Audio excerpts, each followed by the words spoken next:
Table salt यानी नमक जो कि खाने को लजीज और कुछ जायका बनाता है। क्या आप जानते हैं कि नमक का क्रिस्टल किस तरह बनता है?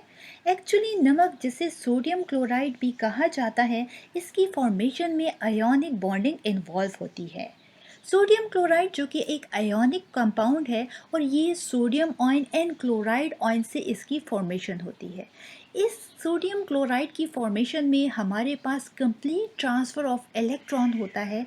चलिए जानते हैं कि हमारे पास किस तरीके से आयोनिक बॉन्डिंग इन्वॉल्व होती हैं सोडियम क्लोराइड की फॉर्मेशन में। सबसे पहले हम ये जानेंगे that what is ionic bond.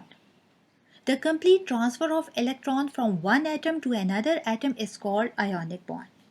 यानी जब कभी कोई एक एटम अपने इलेक्ट्रॉन को लूज कर देता है या हम सिंपल वर्ड्स कहते हैं कंप्लीटली ट्रांसफ़र कर देता है दूसरे एटम को, तो इसके रिजल्ट में टू एटम्स के दरमियान जो कनेक्शन या केमिकल बॉन्ड फॉर्मेशन होती है, इसे आयोनिक बॉन्ड कहा जाता है।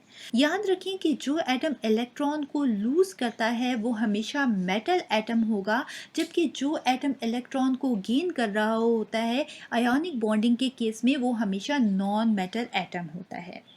और इसके रिजल्ट में हमारे पास जो फॉर्मेशन होगी कंपाउंड की, उसे आयोनिक कंपाउंड कहा जाता है।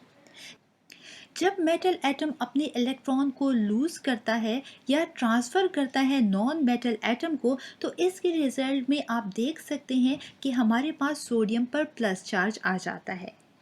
यानी जब कभी सोडियम वन इलेक्ट्रॉन को लूज करता है तो as a result sodium ion formation होती है और इसे Na+ से रिप्रेजेंट किया जाता है। जबकि अगर क्लोरीन की बात की जाए, क्योंकि उसके वैलेंस शेल में 7 इलेक्ट्रॉन्स मौजूद होते हैं और अपने ऑक्टेट को कंप्लीट करने के लिए क्लोरीन 1 इलेक्ट्रॉन को सोडियम एटम से गेन करता है, जिसके रिजल्ट में क्लोराइड आयन फॉर्मेशन होती है और इसे रिप्रेजेंट किया जाता है Cl- से। इस तरीके से Na+ and Cl- ion formation होती है। ये चार्ज फॉर्मेशन हमारे पास जो कि आयोनिक बॉन्डिंग के रिजल्ट में होती है। इस तरीके से Na+ एंड Cl- के दरमियान जो अट्रैक्शन पाई जाती है, जैसा कि हम जानते हैं कि opposite charges always attract each other. यहाँ पर सोडियम और क्लोराइड आयंस जो हैं ये एक दूसरे को अट्रैक्ट करते हैं और इसके रिजल्ट में हमारे पास सोडियम और क्लोराइड आयन के दरमियान अट्रैक्शन के रिजल्ट में हमारे पास सोडियम क्लोराइड फॉर्मेशन होती है। सोडियम एटम जो कि एक मेटल है और अपने वैलेंस शेल में मौजूद इलेक्ट्रॉन को लूज कर रहा है। जैसा कि हम जानते हैं कि सोडियम जिसकी इलेक्ट्रॉनिक कन्फिग्रेशन 281 है, यानी कि सोडियम एटम के वैलेंस शेल में मौजूद 1 इलेक्ट्रॉन होता है जिसे ये लूज करता है। जबकि अगर क्लोरीन की बात की जाए जो कि एक नॉन मेटल है, क्लोरीन की इलेक्ट्रॉनिक कन्फिग्रेशन 287 है, यानी क्लोरीन के वैलेंस शेल में 7 इलेक्ट्रॉन्स मौजूद होते हैं और ये 1 इलेक्ट्रॉन को गेन करना चाहता है। अब ऐसा क्यों? क्यों सोडियम और क्लोरीन के दरमियान आयोनिक बॉन्डिंग फॉर्मेशन होती है? जैसा कि हम जानते हैं कि हर एटम ये चाहता है कि वो स्टेबल हो जाए और यहाँ पर सोडियम और क्लोरीन एटम दोनों ये चाहते हैं कि वो स्टेबल हो जाए। स्टेबिलिटी को अचीव करने के लिए सोडियम अपने वैलेंस शेल में मौजूद 1 इलेक्ट्रॉन को लूज करेगा, जबकि क्लोरीन इस 1 इलेक्ट्रॉन को सोडियम एटम से गेन करेगा। इसके रिजल्ट में सोडियम पर प्लस चार्ज और क्लोरीन पर नेगेटिव चार्ज आ जाएगा। इस तरीके से सोडियम और क्लोराइड आयन दोनों का वैलेंस शेल कंप्लीट हो जाएगा। जैसे कि आप देख सकते हैं कि सोडियम आयन जिसे Na+ से रिप्रेजेंट किया गया है और Cl- जो कि क्लोराइड आयन को रिप्रेजेंट कर रहा है। Na+ यानी कि सोडियम आयन को अगर आप एटॉमिक स्ट्रक्चर को देखें तो फर्स्ट शेल में 2 इलेक्ट्रॉन्स और सेकंड शेल जो कि अब आउटर मोस्ट शेल बन चुका है, इसमें 8 इलेक्ट्रॉन्स कंप्लीट हैं, क्योंकि इस सोडियम आयन ने अपने वैलेंस शेल में मौजूद 1 इलेक्ट्रॉन को ऑलरेडी क्लोरीन को लूज कर दिया था।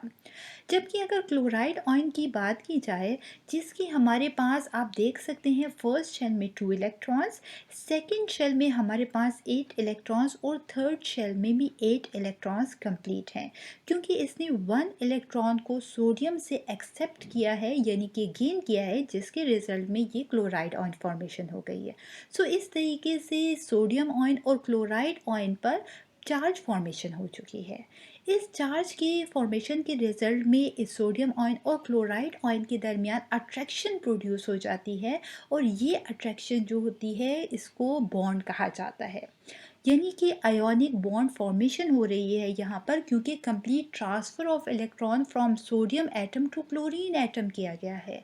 सो इसके रिजल्ट में हमारे पास जो आयोनिक कंपाउंड फॉर्मेशन होगा, क्योंकि ये आयन से मिलकर एक कंपाउंड बनेगा, जैसे कि आप देख सकते हैं कि सोडियम आयन और क्लोराइड आयन जब आपस में कनेक्ट होंगे तो इसके रिजल्ट में हमारे पास सोडियम क्लोराइड फॉर्मेशन होगी। यानी वो नमक जो हमारे घरों में यूज़ होता है, किससे यूज़ होता है, हमारे खानों को लजीज और खुशजायका बनाने के लिए सोडियम क्लोराइड यानी कि टेबल साल्ट फॉर्मेशन होगी।